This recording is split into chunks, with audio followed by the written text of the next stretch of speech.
ایک فقیر تھا ملنگ درویش، اس کی عادت یہ تھی کہ اپنے ڈیرے پہ آنے والوں کو کھلاتا، ان کو پلاتا، لیکن کو مالی آسودگیاں نہیں تھی۔ ہوتا یہ تھا کہ بعض اوقات لوگ آتے تو ادھار لے کر کے وہ لوگوں کو کھلا دیتا۔ یہ فقیروں کا مزاج ہے، تو جو بھی آتا اس کے ڈیرے سے کھاتا۔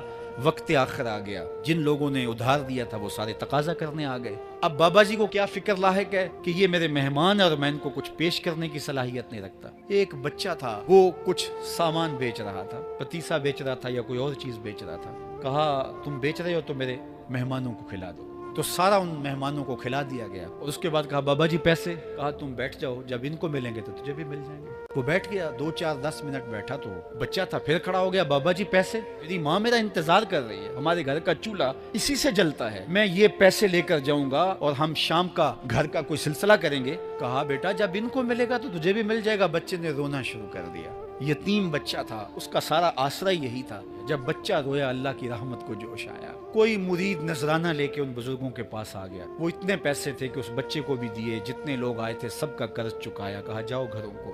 تو سب نے کہا بابا جی ہم صبح سے بیٹھے ہوئے تھے تو یہ نذرانہ دینے والا صبح سے نہیں آیا، تو اب کیسے آ گیا؟ کہا صبح سے تمہارے اندر کوئی رونے والا نہیں تھا، ایک رونے والا آیا تو باقیوں کا بھی کام بن گیا۔